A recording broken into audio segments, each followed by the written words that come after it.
बहू रश्मि के बीच एक दिन बहस छिड़ जाती है। आखिर किसका काम ज्यादा आसान है, बहू का या सास का? माँ जी, सास को काम ही क्या है, आपके सारे काम उंगलियों पे तो हो जाते हैं। कुछ भी।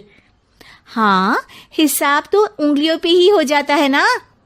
अरे बेटा, ऐसा सिर्फ अभी लगता है। जो मुझे करना पड़ता है ना, वो तुझे करना पड़े तो समझ आएगा कि असली काम का पहाड़ कैसा होता है। ठेले बराबर वजन भी नहीं है आपके काम में, और बात पहाड़ों के वजन की कर रही हैं आप। तू ऐसा करती ही क्या है घर में बेटा, ये तो बता मुझे। मैं थोड़ी ना कुछ करती हूँ, सब जादू से हो रहा है इस घर में। अरे एक दिन मेरा काम करोगी तो समझ आएगा। Okay okay, shut up. कल से मैं घर के काम करूंगी और तू मेरी जगह हर चीज का हिसाब रखना, ठीक है? ठीक है, ये भी कर लेते हैं। ये सास बहू की डील के बारे में रश्मि के पति अमन को नहीं पता था और ना ही अमन के पिताजी सुरेश जी को।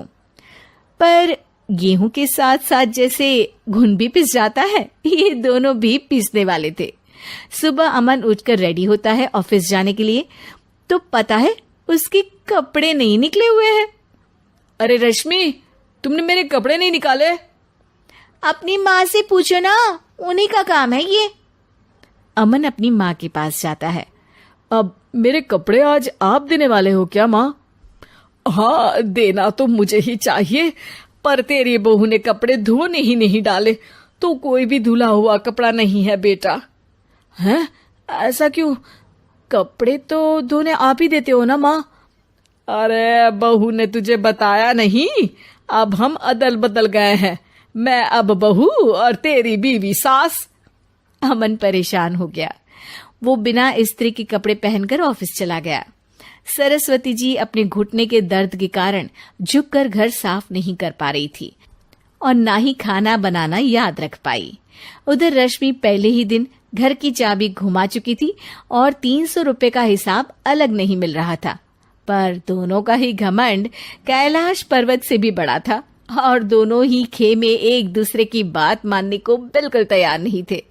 शाम को जब सुरेश जी और अमन खाना खाने बैठते हैं तो सरस्वती जी उनके सामने गाजर और पपीते लाकर रख देती हैं। अरे माँ, ये क्या है? ख्याली पुलाव के साथ सलाद। माँ जी खाना बनाना भूल गई लगता है। अरे एक एक चमन्नी का हिसाब है मेरे पास, खाना बनाना कैसे भूल जाऊंगी?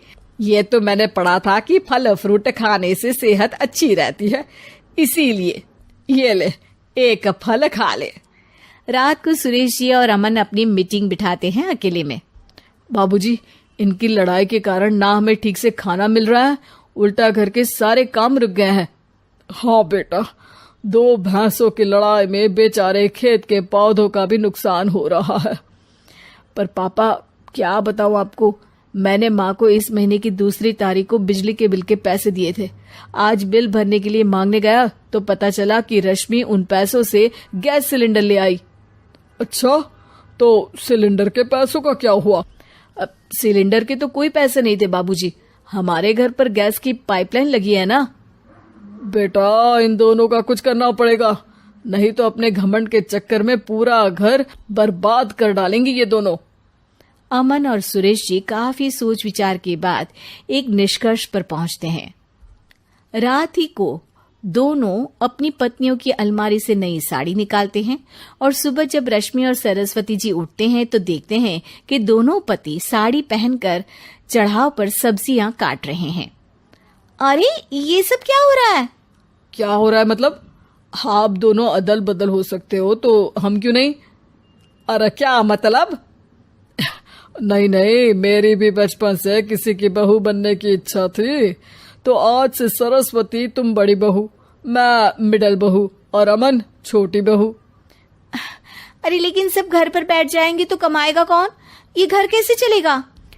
अब वो तो भैया या बाकी लोग जाने, अब हमने भी अदल बदल कर ही लिया है तो कुछ नहीं हो सकता। रश्मि और सरस्वती जी को समझ में आ जाता है कि उन दोनों की आपस की डील की वजह से इन दोनों को बहुत तकलीफ हो रही है और उनके ईगो ने दूसरों को कितनी यातनाएं दी है। अब असल में माँ जी आप सही थी, सास बनना बहुत मुश्किल है। अरे हाँ बेटा, और तू भी, मुझसे तो नहीं हो पाया सब घर के काम, वापस बदल ले क्या? हाँ हाँ बिल्कुल माँ जी, और अब आप दोनों भी बदल लीजिए। कोई आ गया तो आप दोनों को देखकर क्या सोचेगा? अच्छा है, आप दोनों के समझ में ये बात तो आई। मैं फटाक से कपड़े बदल लेता हूँ। अरे रुक जा बेटा, एक फोटो ले लेती हूँ तेरी। मेरी बेटी होती तो तेरे जैसी ही दिखती साड़ी में।